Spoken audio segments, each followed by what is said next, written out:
Suman TV ప్రేక్షకులకి నమస్తే. ఈరోజు మనం మాట్లాడుకోబోతున్నాం హెయిర్ ట్రాన్స్ప్లాంటేషన్ గురించి. ఎస్, హెయిర్ ట్రాన్స్ప్లాంటేషన్ అనేది చేయించుకోవడానికి చాలామంది ఇష్టపడుతున్నారు. బట్ దానికి ముందు కొన్నిటికి ఆన్సర్స్ తెలుసుకోవాలనుకుంటారు కాబట్టి వాటన్నిటికీ ఆన్సర్లు ఇప్పించడానికి నేను వచ్చేసిన ఈరోజు శ్రీరూప్ కాస్మెటిక్ క్లినిక్కి.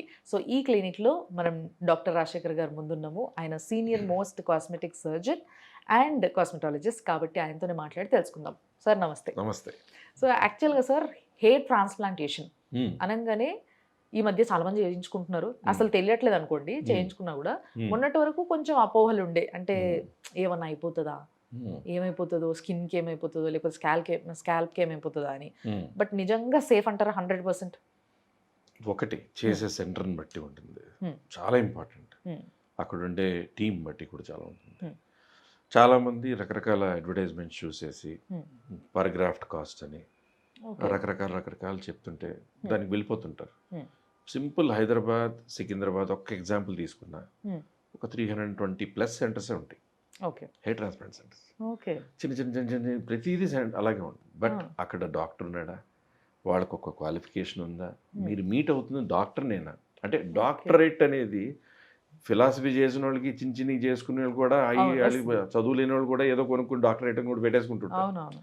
అలా కాదు, ప్రాపర్గా మెడికల్ ప్రొఫెషనల్గా మెడికల్గా డీల్ చేస్తుందంటే మెడికల్గా అతను డాక్టరే కాదా, ప్లస్ వాళ్ళకున్న క్రెడెన్షియల్స్ ఏంటి, వాళ్ళకి డిగ్రీలు ఏంటి, గూగుల్లోకి వెళ్తే ఎవరెవరు ఉన్నారు, వీళ్ళకున్న రివ్యూస్ ఏంటి, వీళ్ళకున్న ఎటువంటి వర్క్ చేస్తారు, బిఫోర్ ఆఫ్టర్ పిక్చర్స్ ఎటువంటి, వీళ్ళ డిగ్రీస్ ఏమైనా ఉన్నాయా గూగుల్లోనే, ఇవి చూడాలి. ఎవరి దగ్గరికి వెళ్ళినా మీ ట్రీట్మెంట్ కోసం, మీ బాడీ కోసం, మీ హెయిర్ కోసం, దేనికోసం వెళ్ళినా. సో ఏమవుతుందంటే అందులో అసలు 12th క్లాస్ కూడా పాస్ కాని వాళ్ళు, ఎంబీబీఎస్ కాదు కదా, సైన్స్ వాళ్ళు చదువుకున్న వాళ్ళు, ఎక్కడో ఒక వర్క్ చేసింది చూసి వాళ్ళు కూడా చేసేస్తున్న వాళ్ళు, అలాంటి వాళ్ళు కూడా చాలామంది ఉంటారు. So you have to see where you are going, దాన్ని బట్టి మీకు సేఫ్టీ. ఇప్పుడు డాక్టర్ ఉన్నాడు, మీకు ఎనస్థీషియా, లోకల్ ఎనస్థీషియా చర్మానికి ఇవ్వాలి, అక్కడ పంచుతో గ్రాఫ్ట్స్ తీయాలి. తీసేటప్పుడు అక్కడ డాక్టరు అండ్ టీము అన్నీ ఉన్నాయనుకోండి, అది వేరు. అలా కాకుండా ఏదో ఒక రూమ్లో ఏసీ పెట్టి హెయిర్ ట్రాన్స్ప్లాంట్ సెంటర్ అని పెట్టి పర్ గ్రాఫ్ట్ 20 రూపీస్ 25 రూపీస్ అని పెడతాడు. ప్రాపర్ క్వాలిఫైడ్ సెంటర్స్ ఆ కాస్ట్కి చేయలేవు. ఆపరేషన్ థియేటర్ ఖర్చులే ఉంటాయి పర్ డే, దగ్గర ఒక 30,000 40,000. డిస్పోజబుల్ కిట్టే ఉంటుంది, ఆ మాత్రం కాస్ట్ మళ్ళీ. దానిని బట్టి కూడా చూసుకుని చేస్తే యువర్ సేఫ్. సో ఇవన్నీ కొంచెం బాగా బ్రెయిన్లో పెట్టుకోండి చేయించుకోవాలనుకునేటోళ్ళు. అండ్ హెయిర్ ట్రాన్స్ప్లాంటేషన్ ఎన్ని రకాలు ఉంటుంది సార్? ఒకటి స్ట్రిప్ లా చేస్తారు వెనక నుంచి, అది 30-40 ఏళ్ళ నా టెక్నిక్, అది దాన్ని FUT అంటారు. కోస్తారు స్ట్రిప్ లాగా, చిన్న స్ట్రిప్ నుంచి గ్రాఫ్ట్స్ అని చదువుతారు అంటారు. సో దాంతో రిజల్ట్ ఉండదు. ఇంకోటి FUE అని పెళ్ళనాడుతో అంత తీస్తారు. మీకు థిన్ హెయిర్ ఉంటే థిన్ హెయిరే వస్తుంది, థిక్ హెయిర్ ఉంటే థిక్ హెయిరే వస్తుంది, కర్లీ హెయిర్ ఉంటే కర్లీ హెయిరే వస్తుంది. సో మీకు ఎప్పటికీ కూడా ఊడిపోని జోన్ని పర్మనెంట్ జోన్ అంటారు, ఎప్పటికైనా ఊడిపోయే జోన్ని టెంపరీ జోన్ అంటారు. అది జెనెటికల్గా పేరెంట్స్ నుంచి, మేనమామల నుంచి, తాతల నుంచి ఒకరికి వచ్చే క్వాలిటీ. అది బ్రదర్స్ ఎదురు ఉన్నారనుకోండి, ఒకరికి ఉండొచ్చు, ఒకరికి ఉండకపోవచ్చు, అదే జీన్స్ అంటే. సో దాన్ని మేల్ ప్యాటర్న్ బాల్నెస్ అంటారు. సో అలాగా వెనక నుంచి పంచెస్లా తీసేదాన్ని FUE అంటారు, ఫాలికల్ యూనిట్ ఎక్స్ట్రాక్షన్. ఒక యూనిట్ అంటే 2 హెయిర్స్ 2 రూట్స్ ఉన్నా, 3 హెయిర్స్ 3 రూట్స్ ఉన్నా, ఒక హెయిర్ ఒక రూట్ ఉన్నా, దాన్ని ఫాలికల్ అంటారు. అందులో ఎక్కువ గ్రాఫ్ట్స్ ఉన్నాయి, కావాలని సెలెక్టివ్గా తీయాలి. అలా అది పెయిన్లెస్గా తీయడం, పెయిన్లెస్గా పెట్టడం అనేది ఆ సెంటర్ స్పెషాలిటీని బట్టి ఉంటుంది. సో ఇప్పుడు మనం తీసి పెట్టుకోవడానికి బాగానే ఉంది సార్, బట్ కొంతమందికి ఇక్కడ తీయడానికి కూడా కొంచెం తక్కువగా ఉంటాయి హెయిర్, అంటే అంత కవర్ చేసే అంత ఎక్కువగా ఉండవు. సో అట్లా లేకపోతే సోర్సే లేకపోతే ఇప్పుడు శ్రీరూప్కి చాలా మంది అరబిక్ పేషెంట్స్ వస్తుంటారు. సో దుబాయ్ నుంచి, లేదంటే అబుదాబి నుంచి, ఒమాన్ నుంచి, అలా రకరకాల ప్లేసెస్ నుంచి వస్తుంటారు. సో వాళ్ళకి సాధారణంగా ఒళ్ళంతా హెయిర్ ఉంటుంది, ఇక్కడ చాలా తక్కువ ఉండి ఫుల్ బాల్డ్ ఉంటారు.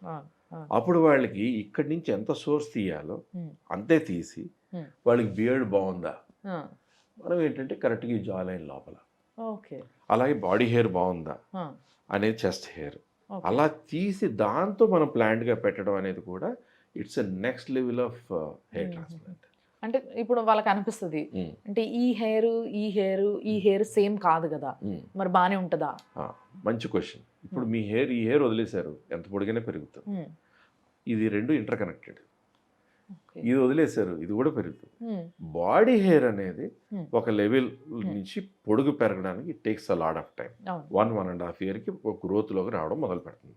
బికాస్ దాని టెక్స్చర్ బేసిక్గా ఒక లెవెల్ వచ్చిన తర్వాత అంతకు మించి పెరగదు. బట్ విత్ రిపీటెడ్ కటింగ్స్ ఒకసారి ఇంప్లాంట్ చేశాక అవి ఇవి కలిపి ఇంప్లాంట్ చేస్తాం కాబట్టి ఆ థిక్నెస్ అది కాంట్రిబ్యూట్ చేస్తూ లాంగ్ హెయిర్ మీద పెరుగుతూ స్లోగా అన్నీ కలుస్తాయి. ఓకే ఓకే ఓకే కొంచెం టైం తీసుకుంటే తప్పితే ఈ different kinds of hair but పెరగడం మాత్రం ఖాయం. ఎవరో ఎందుకు ఓపెన్గా నేనే చెప్తా. ఇప్పుడు నేను ఇక్కడ దాకా టోటల్గా బాల్డ్ అయిపోయేవాళ్ళు చెప్పాలంటే, టోటల్గా అంటే స్కిన్నీ బాల్డ్ ఉండాలి. అలాంటిది నాకు హెయిర్ ట్రాన్స్ప్లాంట్ కావాలి. బట్ జెనెటికల్గా నాకు ముత్తాత నుంచి తాతల నుంచి లేదా మా మేనమామల నుంచి వచ్చినటువంటి క్వాలిటీస్లో I got it. And doctor అయితే యాక్టర్ అయితే హార్మోన్స్ విల్ నాట్ స్టాప్. దానికోసం ఏదో టాబ్లెట్స్ వేసుకుంటే హెయిర్ ఉంటుంది, మగవాడు ఎందుకు పనికరకుండా అయిపోతాడు. సో ఫైనల్గా నేనేం చేశాను, నాకు ఇక్కడి నుంచి కొంచెం ఇక్కడి నుంచి మీకు క్లియర్ కనపడుతుంది, ఇక్కడి నుంచి ఈ టోటల్ ఏరియా నుంచి హెయిర్స్ తీసి ఆ బాల్డింగ్ లేకుండా సర్దడం జరిగింది. ఎందుకంటే ఉన్న గ్రాఫ్ట్స్ మనం పెట్టాలి. సో ఇప్పుడు మళ్ళీ ఇంకో కోరిక కలిగింది, ఇంకా గ్రాఫ్ట్స్ ఉన్నాయి, ఇంకో రౌండ్ చేద్దాం. అలా నెల నుంచి 2 నెలల నుంచి అనుకుంటున్నా, టైం సరిపోతుంది. You can do it 2-3 times also, ఏం పర్లేదు. Painless process. లోకల్ అనెస్థీషియా ఇచ్చేది కూడా నొప్పి తెలియకుండా ఇచ్చి చేసి మీకు గ్రాఫ్ట్ తీస్తున్నప్పుడు పెయిన్ లేకుండా ఒక చిన్న పిన్ హోల్ లాంటి దాంట్లో ఎన్ని కావాలో అన్ని తీసుకుని నెక్స్ట్ డేకి అవి క్లోజ్ అయిపోతాయి. థర్డ్ డే నుంచి తలస్నానం చేయొచ్చు. థర్డ్ డే ఈవినింగ్ నుంచి చక్కగా 2 పూట్ల లూక్ వాటర్ కానీ కోల్డ్ వాటర్ కానీ పోసుకోవడం, షాంపూ నురుగు స్పంజ్ మీద రైట్ చేసిన నురుగు పెట్టుకోవడం, మళ్ళీ అది పనిచేసే లోపల బాడీ క్లీన్ చేసి మళ్ళీ నీళ్లు పోసుకోవడం, గుడ్డతో అద్దడం. అలా 15 days ప్రొటెక్షన్ ఇంపార్టెంట్. ఓకే, అంటే చేయించుకునేంత వరకు పెయిన్ లేకుండా మీరు చూసుకుంటారు. చేసుకున్న తర్వాత ఏమైనా సైడ్ ఎఫెక్ట్స్ ఉంటాయా? చేసిన తర్వాత మినిమల్ పెయిన్ అనేది ఒక 5-6 days కొంచెం డిస్కంఫర్ట్ అనేది ఉండడం అనేది జరుగుతుంటుంది. దానికి మనం యాంటీబయాటిక్ అని పెయిన్ కిల్లర్స్ అని ఇవ్వడం జరుగుతుంటుంది. కొంతమందికి ఇక్కడ ఫోర్ హెడ్ దగ్గర వాపులాగా కొంచెం ఇక్కడ వాపులాగా వచ్చి కొంచెం కళ్ళు మూసుకున్నట్టు అవుతుంటుంది. దానివల్ల అది వాపు ఉండాలన్నా వెళ్ళిపోవాలన్నా 6-7 days తర్వాత ఉండమన్నా ఉండదు, ఆటోమేటిక్ క్లియర్ అయిపోతుంది. దానికి జస్ట్ ఐస్ పెట్టమంటాం, కొంచెం తల ఎత్తులో పెట్టి పడుకోమంటాం. That is the thing. Okay, but ఇప్పుడు మీరు ఏదైతే ట్రాన్స్ప్లాంట్ చేసిండ్రో హెయిర్, ఆ హెయిర్ ఊడిపోతుందా? ఊడిపోతే మళ్ళీ ఎట్లా? నేను ఇన్ని పైసలు పెట్టి చేయించుకున్నా కదా. Very good question. ఇప్పుడు ఏంటంటే ఇంప్లాంట్ చేసిన ప్రతి హెయిర్ ఇలా తీసినప్పుడు హెయిర్ షాక్లోకి వెళ్తుంది. సో ఇంప్లాంట్ చేశాక లోపల రూట్ ఉండిపోయి షెడ్డింగ్ ఫేస్, అంటే చెట్టుకు ఆకులు రాలిపోయి మళ్ళీ కొత్త ఆకులు వస్తాయి చూస్తారా, అలాగా హెయిర్స్ అన్ని రాలి 2 to 3 months లోపల రూట్స్ ఉండిపోయి ఆ రూట్స్ నుంచి హెయిర్ అనేది మళ్ళీ పెరగడం అనేది 4th month నుంచి స్టార్ట్ అవుతుంది. సో 4th month నుంచి స్టార్ట్ అయ్యి ఒక 26-27 లోపల 30 లోపల ఉన్నారు వాళ్ళకి 8-9 monthsకి గ్రోత్ అనేది రావడం, పూర్తిగా మళ్ళీ కటింగ్ చేయగా థిక్నెస్ పెరగడం అన్నీ జరుగుతుంటుంది. అలాగా 30sలో ఉన్నారు, 40s లోపల 30s వాళ్ళకి 12 to 14 months కూడా పట్టచ్చు. ప్లస్ వాళ్ళు రెగ్యులర్గా తీసుకునే డైట్ ఎంత హెల్దీ డైట్ తీసుకుంటున్నారు అనేది కూడా కాంట్రిబ్యూట్ చేస్తుంది. Good protein diet, good healthy diet అనేది తీసుకోవాలి. అండ్ ఇంకొకటి సార్, చాలా మందికి ఏ స్టేజ్లో బట్టతలు ఉన్నప్పుడు ఇలాంటి క్లినిక్స్కి హెయిర్ ట్రాన్స్ప్లాంటేషన్కి రావాలి అన్న విషయం తెలియదు. అంటే చాలా మంది ఏం చేస్తారంటే అవి ఇవి ఏవో వాడేసి లాస్ట్కి వస్తారు, సోర్స్ ఉండకుండా అయిపోతుంది అప్పటికి, లేకపోతే ఇంకేదో ప్రాబ్లం ఉంటుంది. కొంతమంది ఏమో కొంచెం ముందుగానే వచ్చేస్తారు. యాక్చువల్గా ఏ టైంకి వస్తే మీరు బెటర్గా పనిచేయగలుగుతారు? ఏ టైం ఉన్నా సోర్స్ ఉండాలి అంతే. ఫస్ట్ ఆఫ్ ఆల్ వాళ్ళకి ఇంతే పోస్తే ఇంత పోయింది అనుకోండి, ఆ ఏరియాకి హెయిర్ ట్రాన్స్ప్లాంట్కి వస్తారు. కొంతమందికి ఎంత పోయిన తర్వాత హెయిర్ ట్రాన్స్ప్లాంట్కి వస్తారు, కొంతమంది పూర్తిగా పోయిన తర్వాత వస్తారు. బట్ వాళ్ళకి సోర్స్ ఉంటే అద్భుతంగా చేయొచ్చు. సోర్స్ పలచగా ఉందనుకోండి, ఆ సోర్స్ను మిగులుస్తూ దాని నుంచి తీసి పెట్టాలి. ఒక 3 హెయిర్ ట్రాన్స్ప్లాంట్ చేయించుకున్నారు, అరే ఇతనికి ఏమో తిన్నుగా ఉంది, ఇతనికేమో బాగా కర్లీగా తిగ్గా వచ్చింది, ఇతనికి ఇలా వచ్చింది అని అనుకుంటారు. ఒకటి ఏంటంటే వాళ్ళకున్న సోర్స్ తీసిన దాన్ని బట్టి, పెట్టిన విధానం బట్టి థిక్నెస్ అనేది డిసైడ్ అవుతుంది మొదలు పెడుతుంది. ఇంకొకటి వాళ్ళు ఎలా కోమ్ చేసినా కొంతమందికి ఇలా లైన్లా కనపడుతుంది.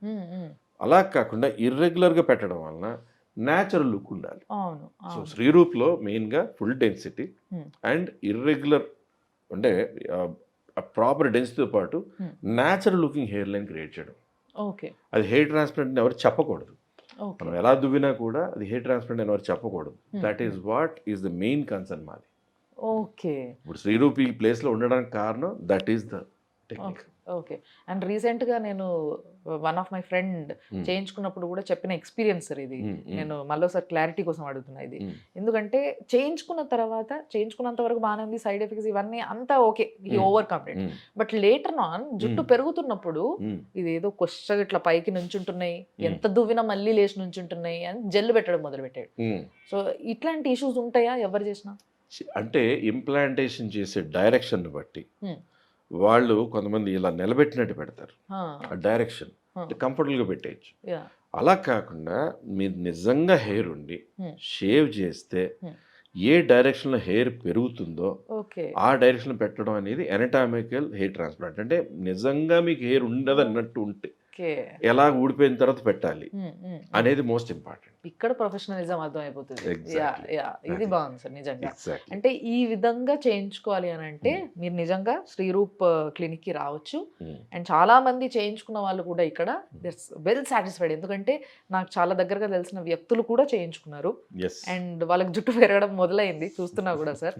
సో మరి మెయింటెనెన్స్ అనేది ఏమి ఉండదంటారు దీనికి తర్వాత? మెయింటెనెన్స్ అసలు ఏమి ఉండదు. మెయిన్గా 7th 8th మంత్ నుంచి కటింగ్ స్టార్ట్ అయిపోద్ది.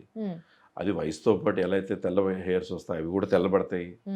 వాటి ఎలా అయితే ఇతర చోట్ల రంగు వేసుకుంటే అలా రంగు వేసుకోవచ్చు. అలాగే కొంచెం ఆల్రెడీ రంగు వేసుకుంటున్న వాళ్ళు ఉన్నారనుకోండి 4th మంత్ 5th మంత్ నుంచి కోమ్ లాంటిది పెట్టి స్కాల్ప్ తగలకుండా వేసుకోవచ్చు. 6th 7th మంత్ నుంచి డైరెక్ట్గా హెయిర్ కలర్ అప్లై చేసేయచ్చు.